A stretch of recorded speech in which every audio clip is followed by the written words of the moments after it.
This is the Farm Monitor. For over 50 years, your source for agribusiness news and features from around the Southeast and across the country, focusing on one of the nation's top industries, agriculture. The Farm Monitor is produced by one of the largest general farm organizations, the Georgia Farm Bureau. Now here are your hosts, Ray DeLesio and Kenny Burgamy. Hello, farm friends and family. Welcome to another week of the Farm Monitor, your go-to source for all things Georgia agriculture. Sounds like a commercial, doesn't it? Yes, it does. I think I can do this. Hey, Ray DeLesio, joined by my partner in crime, the one and only Kenny Burgamy. No, you are too kind. You know that. Suffice it to say, we've got a fantastic lineup for you today, so sit back, relax, and let's dive into the wonderful world of agriculture together, shall we? Straight ahead, high beef prices have been a tough chew for shoppers lately, and it looks like the trend will stick around. What this means for your wallet and when we might catch a break. Citrus growers unite for their annual conference, focusing on the future of Georgia's thriving industry amidst growth and looming disease threats. And then later, we're taking you inside a Georgia chicken farm where technology meets tradition to ensure the comfort and health of over 500,000 birds. These stories and so much more start right now. So last year saw a 3% dip in cattle inventory, and guess what? It's expected to drop even more in 2024. Damon Jones tells us what this means for grocery store prices and if this will change anytime soon. It's been sticker shock for customers browsing the beef section of their local grocery store over the past few years, with prices reaching record high levels. And that trend is likely to continue this year with inventory taking a dip. So in 2024, cattle prices should be very high. We should continue to see the trend that we saw in 2023, where we saw prices continually higher year over year. In 2024, we expect that to continue, where we see prices higher year over year. However, that has yet to curb the demand. In fact, the amount of beef being eaten domestically continues to rise. Despite those really high beef prices, we actually see consumers consuming more beef per person in the U.S. We have pretty similar real prices, normal prices for beef in the retail sector for the past couple of years as, say, maybe where we were in 2014 or so. We're actually consuming a few more pounds per person in the U.S. As for when consumers can expect to see a bit of relief on the prices, that won't be for quite some time, with herd contraction predicted to continue. We're expecting probably about a 10 to 11 year cycle on average when we look at the history of cattle inventory numbers. What that means is we just hit year 10, so we're going to be moving into year 11 in 2025. So we expect probably sometime around 2025 for those numbers to bottom out and start to move higher from there.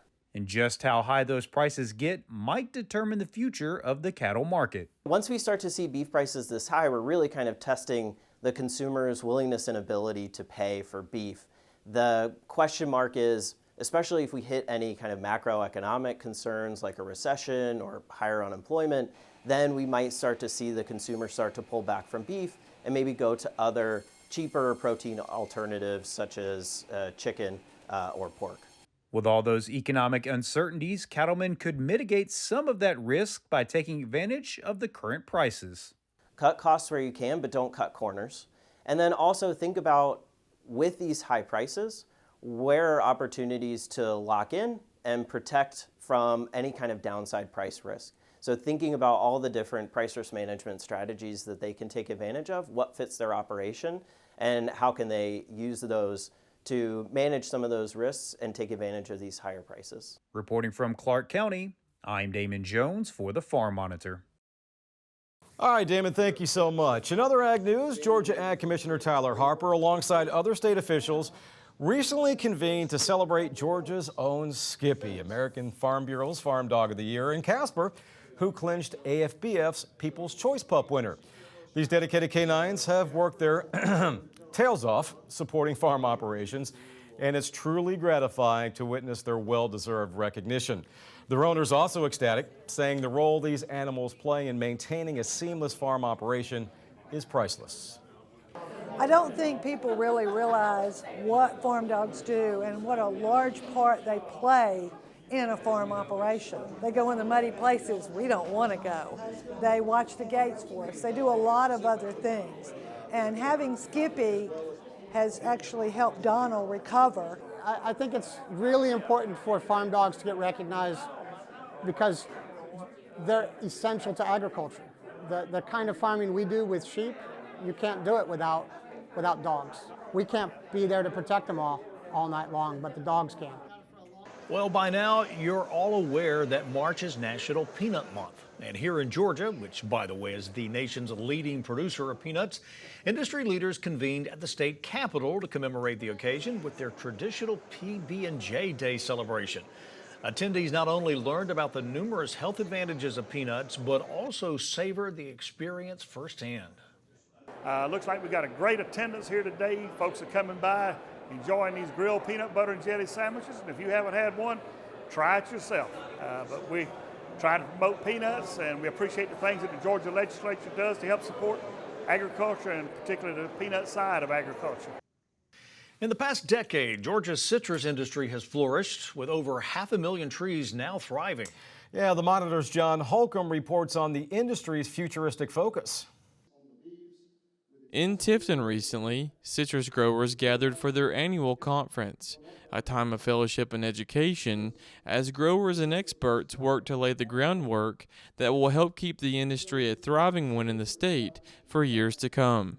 So it's our 7th conference, and we have speakers from California, Florida, of course Georgia, coming to talk about the future of citrus, the citrus industry in Georgia. Previously, during our conferences, we've talked about, growing the industry, and we've kind of surpassed that mark. We know we're growing and we continue to grow, so now we're just looking to the future about what we can do about diseases and the prevention of the spread of diseases and pests and so forth. So we're kind of laying the groundwork for what do we need to do next. In the last several years, the state's citrus industry has seen a huge interest in growth. Today, Savelle says growth has slowed a bit, but says the industry is continuing to flourish with new varieties starting to be grown. Georgia primarily, when we first began this industry in 13, 14, 15, it was primarily satsumas. And what we realized is that we were saturating with a 2-month window of citrus in Georgia. We needed to flatten that curve out and plant something that come in earlier and something that would come in later. And that's what we're seeing. We're seeing now that there's about 67% citrus satsumas in Georgia, which is good. We're seeing growth in plantings of tangos and shiranui and grapefruit and other mandarins as well. So that's where we're headed. However, with that growth comes concern, as the threat of disease still looms, such as citrus greening, a disease that has devastated Florida's citrus industry and is a disease producers in Georgia are desperate to prevent. HLB, I think that is a $1 billion problem to have.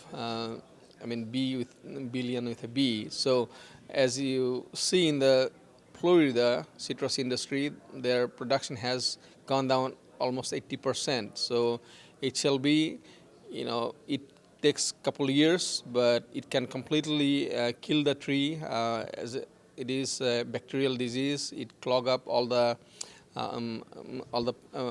plant conduit where the nutrient flows from one part to other. So it can really kill the entire tree, and your fruit quality will be deteriorated, and the overall plant health will be deteriorated. So eventually the plant would die in a couple of years.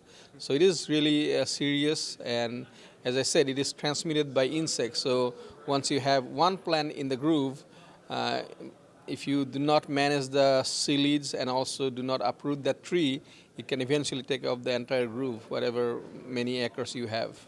Reporting in Tifton for the Farm Monitor, I'm John Holcomb. When we come back, from an inclusive garden to impactful connections, this incredible program here in Georgia is harnessing the power of gardening to change lives and give hope to those who once thought there was no hope.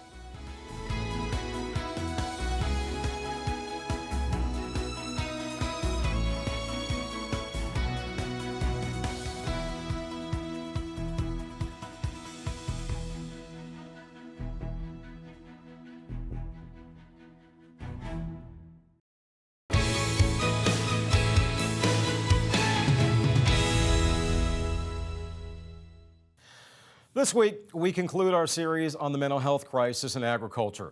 Our next story, however, is how ag can be mentally beneficial, especially for those dealt an unexpected blow and who are now living with a disability. You see, two remarkable women in Decatur, Georgia, saw a need for change. Inspired by their shared passion, they set out to make a difference and are doing so through their nonprofit, Trellis Horticultural Therapy Alliance.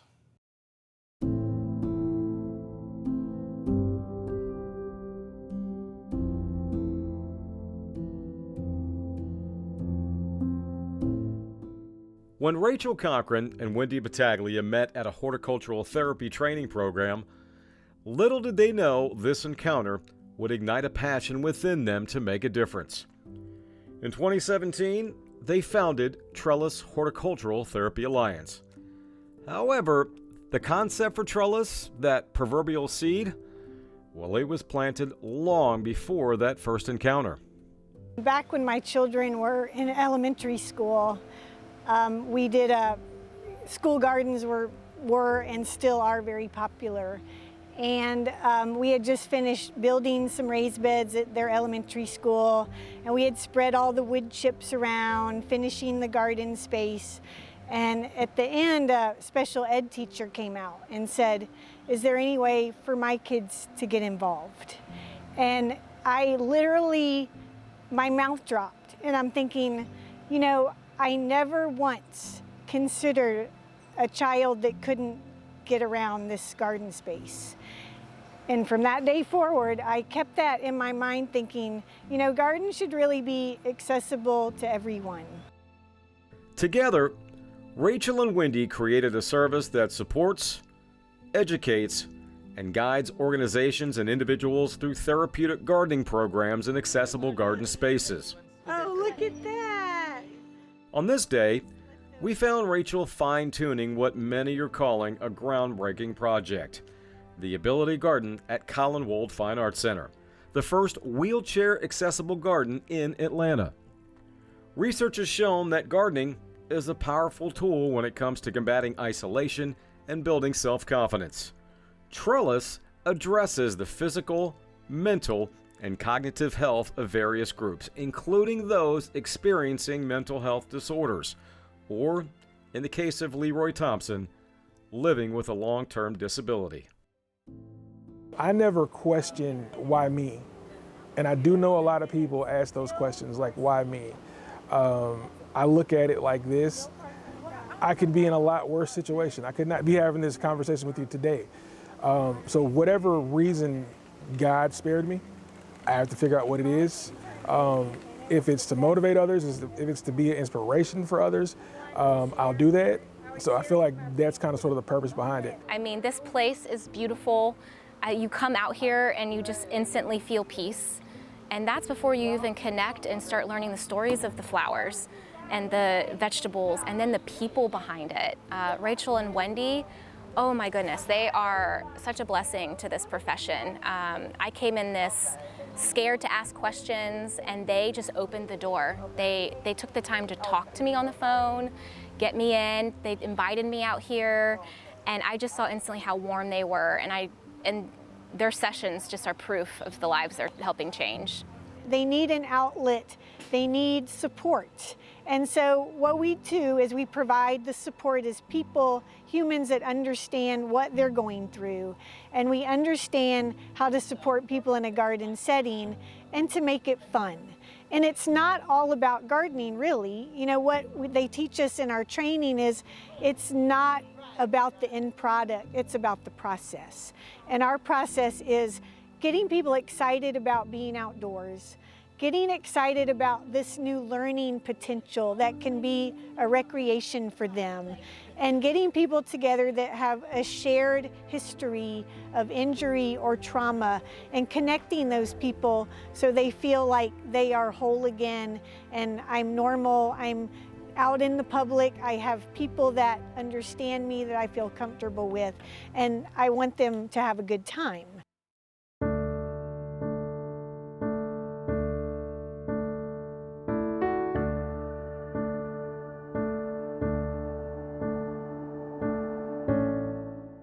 As I watched him interact with others, and how he almost immediately embraced working in the raised beds, I can say without hesitation that Leroy Thompson thoroughly enjoyed his first trip to the Ability Garden. Will there be more trips? You bet, says Leroy. For him, it's everything he hoped it would be. When I saw this ad in a spinal cord peer support group, I was like, this is it. This is what I want to do. And then also I'm able to be around others in my same situation. So there's that bonding experience and learning some skills that honestly I think everybody should have. It's just like this spark because I know what's going through them. They're feeling connection. They're feeling that like discovery of the purpose and joy and beauty, whatever seeds they want to start nurturing inside themselves, that's unfolding within them. And when I see that, I just want to help support them to keep asking those questions. Why is it like that? Why did I get an aha? And have that in them when they go home, because that's what's excavating underneath them. That is how you heal. You know, you have to share these stories to move on. And this is what we're all about here, is really connecting, socializing, you know, making a support network for the people that come. Indicator for the Farm Monitor, I'm Ray DeLesio.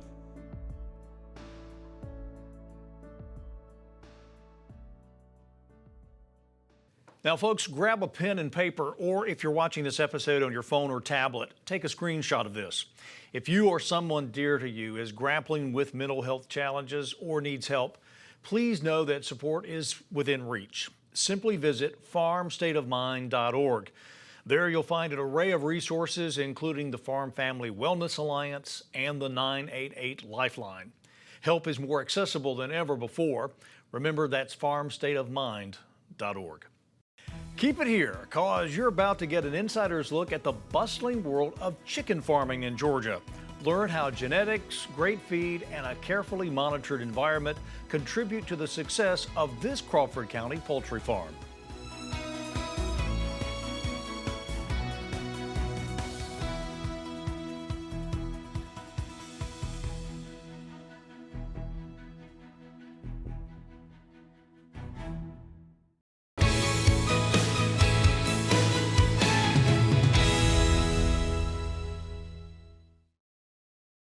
Did you know that Vidalia onions are the official state vegetable of Georgia? Let's find out what makes them so special. Vidalia onions are a hybrid variety called Yellow Granax. Grown anywhere else, you get a regular yellow onion. But here, the combination of mild winter temperatures, plenty of rain, and unique soil make the Vidalia onion truly special. Sulfur in the soil makes most onions spicy and pungent. But plenty of rainfall helps to wash the sulfur from the sandy South Georgia soil to the clay below the surface.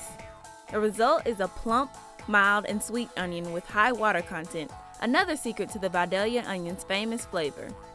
Growing onions is a year-round process. Transplants are planted in September, which is the end of the previous growing season. Once they become seedlings, these field-grown transplants are moved by workers into field rows where they will mature. South Georgia has mild short days in winter, which Vidalia onions need for early growth. There are 20 Georgia counties that grow genuine Vidalia onions.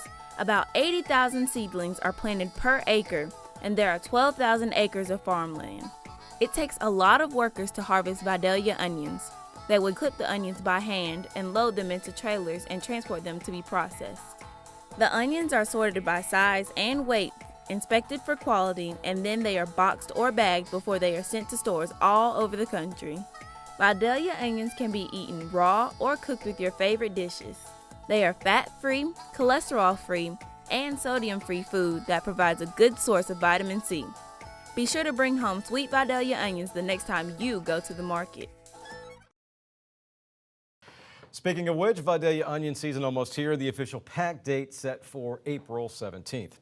Finally this week, with Georgia laying claim to the top spot for broiler production, raising chickens becomes crucial not only for the overall agricultural economy, but also for the state's economic prosperity. Yes, and Leighton Cooley of Cooley Farms is well aware of this. Jennifer Parson visited his family farm to learn firsthand the ins and outs of chicken production in Georgia. The feed comes in the house from the bins outside, through these pipes into the hopper, and then the hopper will take the feed down the line, and which will put it in the feed pans and the turbos. Lane is no stranger to the farm. My favorite thing about growing up on a farm is being around animals and working with them and watching them grow. He spent the morning raising the turbos, those orange things right there. They stay down for the first week of the chick's life to allow easy access to their food in a lower spot. The orange ones will normally take out once the chickens get older and they're big enough to eat out of the feed pans. It's one of the many tasks they have to do on a chicken farm. On this farm, there are 27,000 birds in each house, and there's 4 houses here on the farm. They have 3 farms total, with a little over 500,000 birds all together. We get the chickens here on the farm the day that they're hatched. The houses are 91 degrees when we put them in, and so you think, got to be warm, those birds are just coming out of an incubator. Their body heat is normally 104 degrees, and if the chickens get too cold, it will make them not want to eat and drink. That's really what the heater does for them. It just helps them stay warm. It's a lot to monitor, but advancements in technology help make the process just a little bit easier. There's an app for a chicken house. It tells me if there's any heaters on. It tells us what fans are running. It tells me how much water they've drank today. So far, this house has drank 634 gallons a day. The app can call or send a text alert if something doesn't seem right. If anything gets out of a parameter, like a motor's running too long, water isn't running in the window that it's supposed to, temperature, anything gets out of kilter, if you will, it'll actually alert us. The app helps them make sure the chickens stay comfortable at just the right temperature with water and feed constantly. A chicken's natural instinct is to peck, and when they peck, it pushes this up and allows the water to drip down, and that's how they get their water. Did you know that the main ingredients in chicken feed are corn and soybean meal, and the type of chicken food changes as they grow? Grower feed is pelleted for the big birds, but baby chicks, it's actually, those pellets are crushed and is ground up into just a more fine feed. The chickens are kept in these houses to protect them from weather. No chicken wants to be rained on. Predators. We humans aren't the only ones that like to make a meal out of chicken, right? And disease. We exercise biosecurity on the farm, meaning that any outsiders have to suit and boot to protect and come in. Every time we go in a house, we cross what's called the line of separation from outside to in. We're actually stepping in dry chlorine baths to make sure that we don't track anything on the bottom of our boots. The chickens will grow from just a few ounces in size to 4.5 pounds in just 5 weeks. One of the greatest misconceptions is, of course, hormones and steroids. Steroids are completely impractical. Hormones have been illegal to feed to chickens since like the 1950s or 60s. We actually grow on an NAE program that's no antibiotics ever. He credits their growth with 3 things: genetics, great feed, and a good environment. We're constantly moving air. We have to keep enough ventilation to keep the house dry. Did you know the chickens have a bedtime too? We have 6 hours of dark every night just to make sure that the birds understand the day cycle. They get new birds in each house 6 times a year, so it's safe to say there's always something to be done on a poultry farm like Cooley Farms. Bird comfort, bird health is priority to us. In Crawford County, I'm Jennifer Parson reporting for the Farm Monitor. Jennifer, thanks so much, and a big shout out to all who make this show possible. Take care. We'll look forward to seeing you next time right here on the Farm Monitor. Have a great week.